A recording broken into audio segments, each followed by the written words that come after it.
कि इनकी जो बातें, मतलब थोड़ा बहुत तो हर इंसान अकल रखता है, कहीं से भी इनकी बातों से ये नहीं लग रहा कि कभी ये थोड़ा सा हुए हों, कभी हुए हों।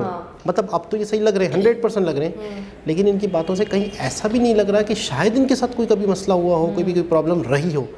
बिल्कुल होशो आवाज़ में, बिल्कुल इमोशन के साथ, जज्बात के साथ, फीलिंग के साथ और कॉन्फिडेंस के साथ हर बात कर रहे हैं और कह रहे हैं। अस्सलाम वालेकुम, नमस्ते, सत श्री अकाल। कैसे हैं आप लोग? उम्मीद करती हूँ ठीक होंगे, खुश होंगे। मैं हूँ अज़ीज़ा अली और मेरे साथ हैं तारिक न्याज़ी। अस्सलाम वालेकुम, नमस्ते, सत श्री अकाल। उम्मीद करता हूँ ठीक होंगे, खुश होंगे। दोस्तों जहाँ रहें खुश रहें, माँ बाप का ख्याल करें, क्योंकि माँ बाप है तो सभी कुछ है। आज की हमारी वीडियो है, आज की हमारी वीडियो है वृंदावन से रिलेटेड। से स्टार्ट करते हैं अपनी वीडियो को। Let's start. गाइस, वीडियो का टाइटल है वृंदावन।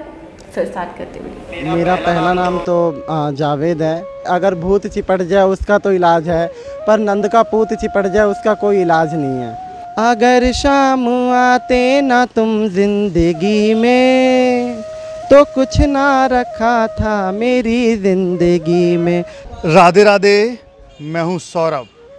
वृंदावन एक ऐसा धाम जहाँ जो भी भक्त आता है वो मज़हब धर्म भूलकर सिर्फ बांके बिहारी और राधा रानी का हो जाता है। ऐसे ही मेरे साथ एक भक्त हैं, इनसे बात करते हैं। राधे राधे। राधे राधे भैया। क्या नाम है आपका? मेरा पहला नाम तो जावेद है, और मैंने अपना निक नाम को ही अपना नाम बनाया है, क्योंकि मैं मुस्लिम धर्म से बिलोंग करता हूँ। जावेद, आपका धर्म अलग है लेकिन वेशभूषा ये कुछ अलग है, हाथ में लड्डू गोपाल, ये सब कुछ कैसे संभव हुआ? एक भैया पुरानी कहावत है कि अगर भूत चिपट जाए उसका तो इलाज है, पर नंद का पूत चिपट जाए उसका कोई इलाज नहीं है। तो ये आज से नहीं है, 2011 की बात है ये। मैं जब पहली बार दिल्ली में आया, दिल्ली में आने के बाद बत्रा फूड करके एक कंपनी थी, उसमें मैं काम करता था। उसमें काम करते करते जैसे सबकी जीवन होती है वैसे भी मेरी थी कि जैसे चल रहा है सबका। पर वहाँ पे मैंने ये चीज़ देखा कि वहाँ पे कृष्णा पन्नी के नाम से पन्नी आया करती थी, और उस पन्नी में कृष्ण जी की छोटी सी छवि बनी हुई थी। तो मुझे क्या लगता था कि वो है ना मुझसे मुझे बोल रहा है, मुझसे कुछ कह रहा है, जैसे सर यूँ यूँ हिला रहा है। मैंने जहाँ काम करता था आंटी को बताया, आंटी देखो ना ये पता नहीं क्या है, ये जो चित्र बनी हुई है, मुझे कभी ऐसे देखता है, कभी कुछ कहता है, कभी कुछ कहना चाहता है और कभी सर हिलाता है। तो आंटी कह रही है तो पागल हो गया है, ऐसा तो कुछ भी नहीं होता। मैंने कहा नहीं आंटी, मेरे साथ ऐसा होता है।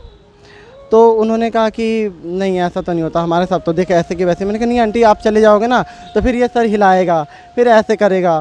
तो वो धीरे धीरे इतना बढ़ता लगा। मुझे नहीं पता कृष्ण क्या है, और मुझे बिल्कुल भी इस चीज़ के बारे में अंदाज़ा भी नहीं था कि क्या बोलते हैं या भगवान है। मुझे पता ही नहीं था, क्योंकि मैं इस धर्म से हुई नहीं बिल्कुल भी। तो मुझे उस टाइम पर बिल्कुल कुछ भी नहीं पता था। तो मैंने धीरे धीरे ऐसा हुआ कि जब मैं काम पे आया करता था तो मुझे ऐसा लगता कि दोपहर की रोटी अगर मैं खा रहा हूँ तो मुझसे मांग रहे हैं। तो मुझे ऐसा लगता था, मैं उसमें से निकाल के दे देता था। पर मुझे ये नहीं पता कि वो चूहा खा जाता था या स्वयं ठाकुर जी खाते थे। मुझे ये चीज़ आज भी नहीं पता और कल भी नहीं पता, क्योंकि अगर चूहा भी खाता तो थोड़ा बहुत दिखता कि भाई कहीं गिरा हुआ है या कहीं ले जाता, और डेली ऐसा चलता रहता। धीरे धीरे बढ़ता गया। फिर मैं जो वो चिट थी ना पन्नी के ऊपर चिपकी हुई थी, उस चिट को मैं लेकर आया घर। तो यही चलने लग गया, मैं घर लेकर आता लेकर जाता, और धीरे धीरे एक लगाव सा बढ़ने लग गया। और मैंने फिर उसके बाद से मुझे एक अलग सी मतलब मस्ती सी चढ़ गई थी, जैसे नाचना, भजन मुझे उस टाइम पे समझ भी नहीं आते थे। दिव्य चैनल पे मेरे ख्याल उस टाइम पे 2014-13 में विनोद अग्रवाल जी के भजन चला करते थे, रात को पूरी रात चला करती थी। रात को 2 बजे उठ के नाचना, गाना, कृष्ण की बातें सुनना। लोग कहते थे ये वृंदावन में है, ऐसा दिखता है वैसा दिखना। मतलब मैं अंदर से इतना रोमांचित हो जाता था उसको देखने के लिए कि एक अलग सी ऊर्जा, उसमें एक अलग सी मस्ती। कोई कहता था कि ये पागल हो गया है। और मेरी तो इलाज भी करवाई गई थी। दिल्ली में सरोज अस्पताल है, वहाँ पे मेरी उससे जो दिमाग के डॉक्टर होता है ना, उससे मेरी इलाज भी करवाई गई थी कि ये पागल हो गया है। किसने कहा पागल हो गया है? किसने आपका इलाज कराया? सारे लोग बोलने लग गए कि ये पागल हो गया। घर वाले भी? घर वाले भी। अगर कोई भी बच्चे को देखेंगे कि ऐसा था नहीं, ऐसा कैसे हो गया है, तो उन्होंने मुझे किसी ने कहा कि इसको साइकोलॉजिस्ट के पास दिखाओ। तो मुझे ले जाके वहाँ पे सरोज अस्पताल में दिखाया गया। तो और पहली बात तो ये, डॉक्टर भी मुझे दवाइयाँ देने लग रहा है। पर मैं सबको समझाऊँ कि मुझे कोई प्रॉब्लम नहीं है, मुझे कोई भी दिक्कत नहीं है। और कई बार लोग मुझे झाड़ा फूंक के लिए ले गए कि इसके ऊपर कुछ है। अब उनको कौन समझाए, फिर धीरे धीरे सबको पता लग गया कि भाई कुछ अलग ही है। नंद का लाल चिपक गया है। ये बिल्कुल यही बात है कि नंद का लाल चिपक गया। और वो कभी भी मुझे लगता है कि ठाकुर जी मुझसे बहुत प्यार करते हैं, क्योंकि इसलिए कि मेरा कभी जुड़ाव नहीं, कोई कुछ नहीं, पर एक अलग सी मस्ती है। उस मस्ती में जो रहते हैं वो जानते हैं। क्योंकि उस टाइम पे फिर मैं घर से अलग हो गया, उसके बाद मेरे 3,500 करके समथिंग सैलरी थी उस टाइम पे, और मेरी एज मेरे ख्याल 13 साल या 12 साल की होगी। तो उसमें 2,500 तो रेंट रहता था, वो हम 2,500 रेंट दे दिया करता था। पर उसमें से जो पैसे बचते थे ना, तो मुझे ये लगता था ठाकुर जी के लिए मुझे ये लेकर आना है, मुझे ठाकुर जी के लिए वो लेकर आना है। और मेन बात, कई बार तो ऐसा होता था कि मतलब खाने के भी मेरे पास बिल्कुल भी पैसे बचा ही नहीं करते थे। आपका मज़हब अलग है, लेकिन आपके जो मज़हब के लोग हैं उन्होंने नहीं कहा कि ये भगवान कृष्ण को क्यों पूज रहे हैं आप, ये कैसे हिंदू बन गए, सब कैसे अपना लिया? नहीं, उन्होंने कभी आज तक कभी किसी ने कुछ कहा नहीं। बस हाँ, मम्मी को ये था कि भाई कोई बीमारी हो गई है। जैसे लोग, आप लोगों को तो जानते हो, मम्मी ने कहा कि भाई, मम्मी ने भी फिर बाद में, मम्मी भी मेरी समझ गई इस बातों को, और वो कभी कुछ नहीं कहती। वृंदावन आप पहली बार कब आए और कौन से मंदिर गए, किस किस मंदिर में आपने घूमे? मैं पहली बार वृंदावन में आया था, किसी ने एकादशी का उद्यापन कराया था, कार्तिक का महीना था। मैंने पूरा कार्तिक भी नहाया है और तारा भोजन भी कर रखा है। जो कार्तिक नहाते हैं उन्हें पता है, क्योंकि अलग सी मस्ती थी एकादशी से लेके, और सारी चीज़ें जो इनको पाने का होना, वो सारी चीज़ें मैंने करा, और मैं आगे भी करता रहता हूँ कि भाई ठाकुर कब मिलेगा। एक बार ऐसे मुझे वृंदावन में हुआ था कि मैं होली के टाइम पे गुजिया के 2 पैकेट लेकर आया कि मैं कहा ठाकुर जी का ना मैं गुजिया का भोग लगाऊंगा। तो जब मैं लेकर आया तो मैंने क्या देखा कि मैंने जो माला चढ़ाया, वो मुझे माला दिया, किसी के हाथ से वो माला टूट गया। मेरा मन बड़ा दुखी हुआ, क्योंकि जो मैं माला चढ़ाया करता था ना, तो मैं वो पहन कर आया करता था कि मैं ये माला मैं पहन कर आऊँगा। मैं बहुत खुश हुआ करता था कि ठाकुर जी के माला मेरे गले में आया। तो उस दिन क्या हुआ था, मैंने उनसे, ठाकुर, मेरे आँख में आंसू आ गया, और उस दिन मेरा मन बहुत दुखी हुआ। मैंने ठाकुर जी से कहा, अब देख, मैं तो वहाँ पे जाके आगे जाके तुझे प्रसाद नहीं चढ़ाऊँगा। तो मन में रही कि फिर अगली बार आया मैं। अगली बार आने के बाद मैंने उनको क्या करा कि मुझे ठाकुर जी के, आपने मंदिर में देखा होगा गाय की वो बनी हुई है, नीचे ठाकुर जी के चरण छाप लगे, तो वहाँ मैंने क्या करा कि प्रसाद चढ़ा दिया और माला यूँ करके मैंने गले में डाल लिया।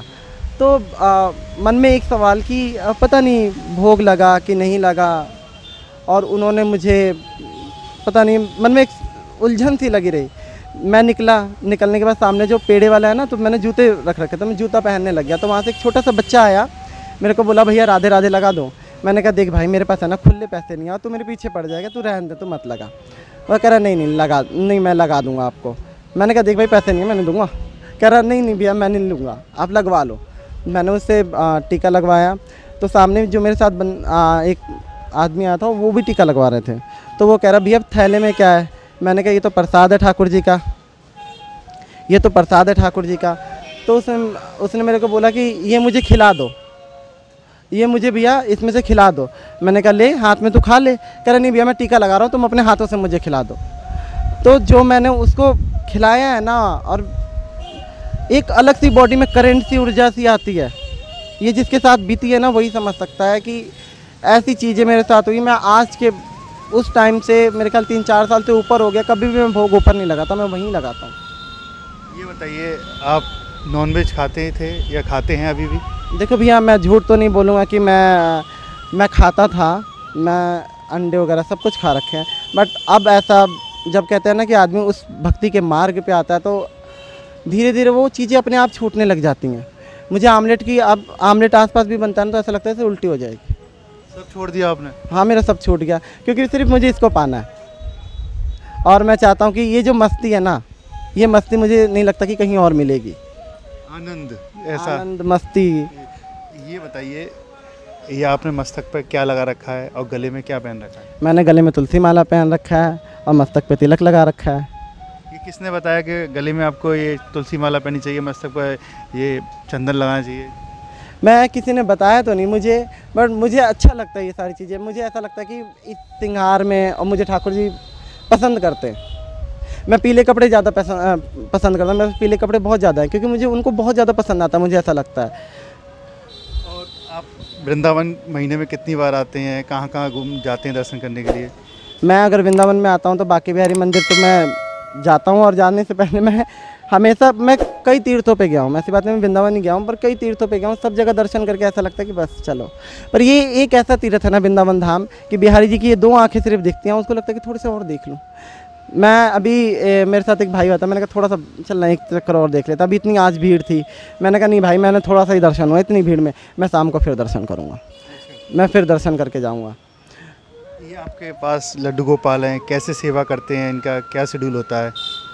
इनकी सेवा लोग कहते हैं कठिन है, पर मेरे लिए आनंदमयी है। मैं तो ये कहूँगा, सुबह उठाना, नहलाना, इन्हें सजाना, और मुझे ऐसा लगता है कि मेरे लड्डू गोपाल बोल उठेंगे। मेरे घर में भी कई ऐसी चीज़ें होती हैं कि अगर कोई जो मेरा बुरा चाहता हो या मेरा बुरा करने वाला हो तो ये अपने बांसुरी, मुकुट इनका गिर जाएगा। कोई कपड़े अगर मैं वृंदावन से लेकर जाऊँ इनके लिए और वो पसंद ना आए तो बार बार मुकुट गिरेगा। अच्छा, ऐसा हो जाता है? मेरे ऐसा हो जाता है। मैं एक भाई है, उससे भी पूछ सकते हो कि आप, ये चीज़ हो जाती है मेरे साथ। अब जो मैं आंटी के बारे में बता रहा था, अपने आंटी अंकल के बारे में, वो मेरे साथ ठाकुर जी की ऐसी कृपा हुई कि वो लोग मेरी एक फैमिली की तरह बन गए। मुझे अपने माँ बाप से ज़्यादा प्यार उन्होंने मुझे दिया, और अब भी हर चीज़ के लिए। मैं तो पहले ये सोचता था कि लोगों के पास कितना पैसा है कि लोग हर महीने वृंदावन जाते हैं, क्योंकि उस टाइम पे 3,500 की सैलरी आपको पता है कि बहुत कठिन रहा होगा।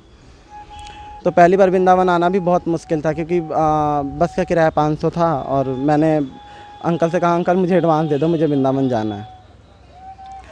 तो अंकल कह रहे हैं पिछले महीने तो तू लेकर गया है। मैंने कहा नहीं, मुझे वृंदावन जाना। तो पर उन्होंने कभी मना नहीं करा, उन्होंने दिया। जिस टाइम पे 450 रुपये किराया था और सिर्फ 50 रुपये मैंने बिहारी जी को पेड़े का प्रसाद का भोग लगाया। ना मैंने सुबह कुछ खाया है ना शाम को कुछ खाया है, डायरेक्टली मतलब एक मस्ती, मुझे भूख भी नहीं लगी। दुनिया इतने अच्छे अच्छे लोग हैं, सब लोग हैं, पर किसी ने उस टाइम पे ये नहीं है कि मुझे वो लोग खा रहे हैं, उन्होंने मेरे को पूछा भी, पर मुझे भूख अंदर से नहीं थी कि मुझे बस दर्शन करना है। मुझे देखना है कि लोग कह रहे हैं ऐसा दिखता है, लोग कह रहे हैं कि वो उनकी मूर्ति प्रकट हुई है वो ऐसे दिखते हैं, पर ये जो 2 नैना है ना उनकी, पूरी शरीर का तो मैं नहीं कहूँगा, 2 नैना है ना, उन्हीं से निगाहें हटाने को मन नहीं करता। निधिवन गए आप? हाँ, मैं निधिवन जाता हूँ, और निधिवन जाता हूँ मैं तो हमेशा हाजिरी लगा कर आता हूँ। क्या सुना है आपने निधिवन के बारे में? निधिवन के बारे में तो मैंने अक्सर ये सुना है कि वहाँ कोई रात को रुकता नहीं है, जैसे आप लोग बताते हो, आपकी भी कई वीडियो मैंने देखी तो उसमें आपने भी बताया था। पर मुझे वहाँ पे जाने के बाद ऐसा लगता है कि एक अलग सी ऊर्जा इंसान के अंदर आती है, और आदमी कुछ टाइम के लिए सब कुछ भूल जाता है उसके अंदर जब जाता है, तो ऐसा लगता है। आप ये जो कपड़े आपने पहन रखे हैं यही पहन के घूमते हैं आप पूरे दिल्ली में या जहाँ भी रहते हैं? मैं पूरी दिल्ली में घूमता हूँ, और पहले तो ये मैं कहना चाहूँगा कि मैंने आपको बताया था, मेरी बात कट गई, कि मेरे पास इतने पैसे नहीं होते थे कि मैं हर महीने वृंदावन आऊँ। फिर ठाकुर जी की कृपा ऐसी हुई कि मुझे किसी भी चीज़ की, इनकी दया से आप कह सकते हो कि मैंने कभी उनसे पैसा नहीं मांगा कि मुझे पैसा चाहिए या मुझे ये चाहिए, मुझे वो चाहिए। ऐसा चीज़ मुझे उनसे नहीं मांगा मैंने कि मुझे चाहिए, बट उन्होंने मुझे सब कुछ ही दिया। इतने बड़े बड़े लोगों का साथ दिया। पूनम दीदी हो गई, अलका गोयल जी हो गई। अलका गोयल जी मेरी सिंगिंग रूप में गुरु समान है। मैंने सीखा नहीं है, कभी सिंगिंग सीखा नहीं है। मैं धीरे धीरे मंदिरों में गाना स्टार्ट करा तो लोग आगे बढ़ाते गए। अब भगवान की दया से इतनी है कि मेरे 2 बार दिव्य चैनल पे भी आ चुका हूँ। उनकी इतनी करुणा है, और मैं तो आशीर्वाद है भगवान का, पूरा आशीर्वाद है। और मैं तो ये कहना चाहूँगा, जब तक मेरे सांसों में सांस है मैं उनका गुणगान करता रहूँ। ये बताइए, मंदिर तो आते हैं, क्या मस्जिद भी जाते हैं आप? अब ये ऐसा सवाल है कि कई लोगों को अच्छा लगेगा, कई लोगों का नहीं लगेगा, पर मुझे जाने में कभी प्रॉब्लम नहीं है, क्योंकि मेरे गोविंद ने कभी मुझसे मना नहीं करा और उन्होंने कभी मुझे बांटा नहीं। क्योंकि अगर उनकी तरफ से ये चीज़ कभी रहता तो मुझे इशारा मिल जाता, भैया कौन आदमी अच्छा, जब इसका इशारा मिल जाएगा तो धर्म तो मेरे हिसाब से कोई गलत नहीं है। पर मेरा एक प्रेम है, ये एक प्यार है जो इनकी तरफ खींचता जाता है। इन्होंने मुझे खींचा हुआ है। जन्माष्टमी भी मनाते हैं आप?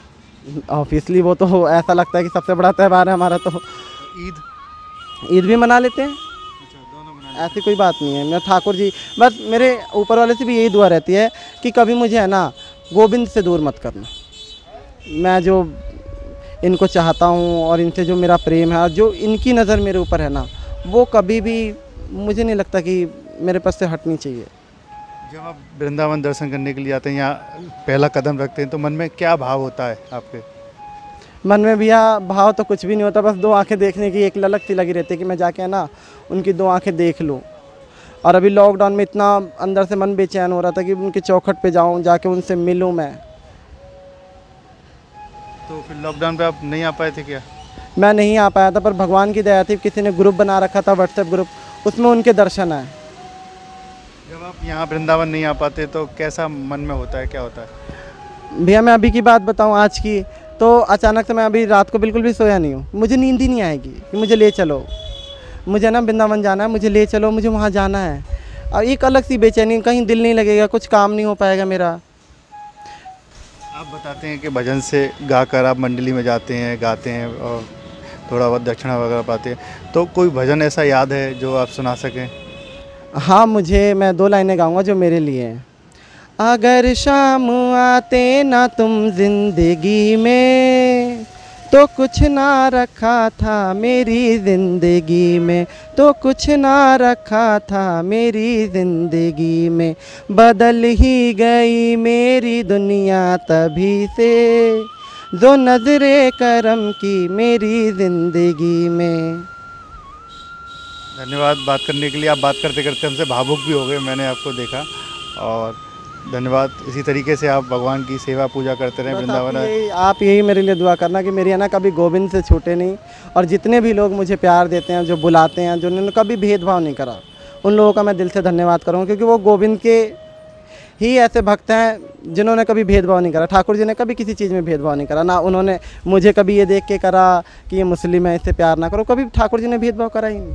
तो आप ये पाठ पूजा भी करते हैं, तो क्या भागवत गीता कुछ पढ़ते हैं आप? मेरे जैसे भागवत गीता, मैं ठाकुर जी की जो भी चीज़ें हैं ना, चाहे वो गिरिराज चालीसा हो, श्रीमद् भागवत हो, ये जितनी भी चीज़ें हैं, और जितनी भी मतलब उनकी भक्त हुई हैं, मीराबाई हो गई, जैसे गोपी माँ हो गई, जितने भी भक्त वो हैं, सबके मैंने वो सुनता भी हूँ और लोगों को सुनाता भी हूँ।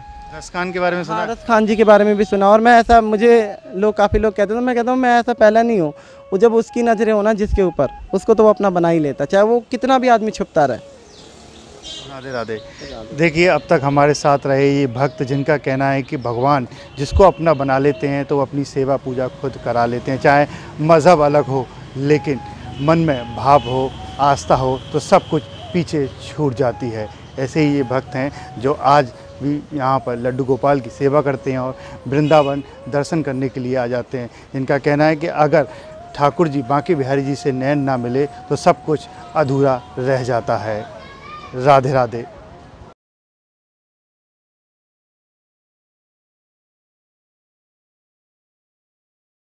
जनाब, वीडियो के एंड में मैं ये पूछ रहा था कि अभी भी ये मुस्लिम हैं,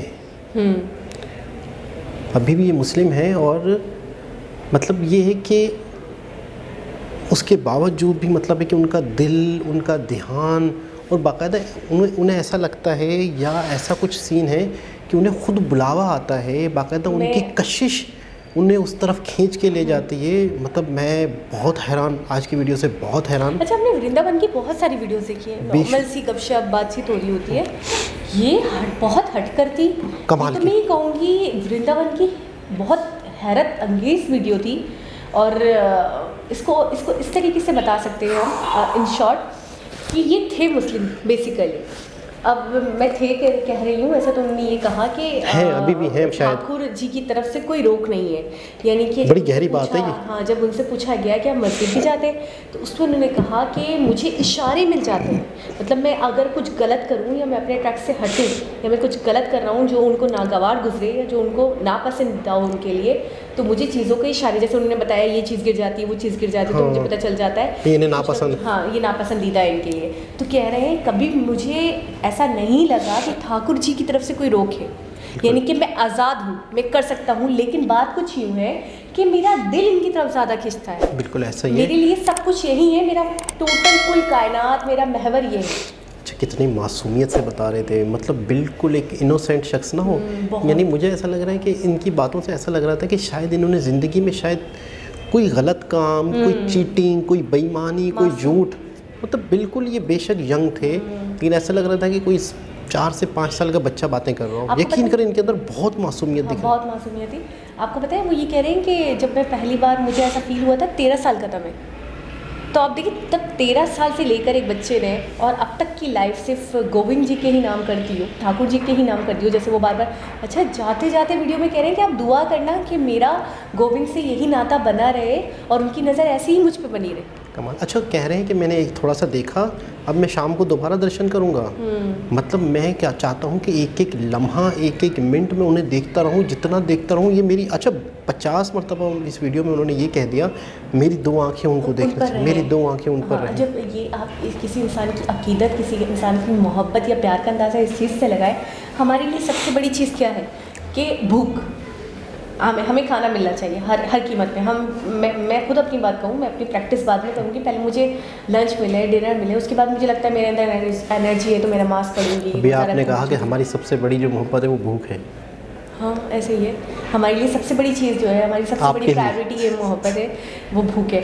अच्छा, मैं आपको बताऊँ, इसके अंदर मुझे उनकी अकीदत का या इनके प्यार का, इनकी मोहब्बत का इस चीज़ से अंदाज़ा हुआ कि जब ये पहली बार वृंदावन आए, वो कह रहे हैं महज 500 रुपये थे मेरे पास, जिसमें से 450 रुपये किराया था, 50 रुपये का मैंने भोग लगाया था। उसके बाद मेरी जेब में 1 रुपया नहीं था कि मैं खा भी सकता, मैं पूरा दिन भूखा रहा हूँ। अच्छा, लोग मुझे ऑफर भी करें तो मेरा अंदर से दिल नहीं कर रहा कि मैं कुछ खाऊं, मेरा दिल था बस मैं दर्शन कर लूं। अच्छा, भूख ही खत्म हो चुकी थी, कह रहे हैं। क्या बात है, यानी लोगों को वाकई बिल्कुल सही कहा कि जिसे उन्होंने अपनी तरफ बुलाना होता है, वो मज़हब नहीं देखते, वो भेदभाव नहीं करते, वो उससे अपनी तरफ बुला लेते हैं, उससे अपने काम ले लेते हैं। दूसरी चीज़ ये है कि मुझे ऐसा लग रहा है कि कुछ लोगों को चुन लिया जाता है। मतलब हर किसी का ऐसा नसीब नहीं होता। बिल्कुल। उन्होंने अपनी पूरी ज़िंदगी समझो इसी चीज़ के लिए त्याग दी है। और मैं कह रहा है कि मैंने कई यात्राएं की हैं, कहीं कुछ किया है, लेकिन यहाँ पर बाकायदा वाकई कोई ना कोई अट्रैक्शन, कोई ना कोई कशिश, कोई ना कोई शक्ति, कोई ना कोई ऐसी पावर, कुछ ना कुछ तो ज़रूर है कि एक शख्स। अच्छा, इन्होंने कहा मेरा इलाज भी हुआ है, मुझे मतलब पहले तो मुझे ऐसा लग रहा है कि इनकी जो बातें, मतलब थोड़ा बहुत तो हर इंसान अकल रखता है, कहीं से भी इनकी बातों से ये नहीं लग रहा कि कभी ये थोड़ा सा हुए हों, कभी हुए हों। मतलब अब तो ये सही लग रहे हैं, 100% लग रहे हैं, लेकिन इनकी बातों से कहीं ऐसा भी नहीं लग रहा कि शायद इनके साथ कोई कभी मसला हुआ हो, कोई प्रॉब्लम रही हो। बिल्कुल होशो आवाज़ में, बिल्कुल इमोशन के साथ, जज्बात के साथ, फीलिंग के साथ और कॉन्फिडेंस के साथ हर बात कर रहे हैं। और कह रहे हैं कि लोगों को ऐसा लगता था मैं ऐसा हूँ। और पता है आगे से क्या करें, जाहिर सी बात है, लोग तो ये समझेंगे, वो कह रहे हैं कि वो जो समझते थे मुझे एबनॉर्मल, वो सही समझते थे। अच्छा, क्यों? क्योंकि उनके लिए तो वो नॉर्मल।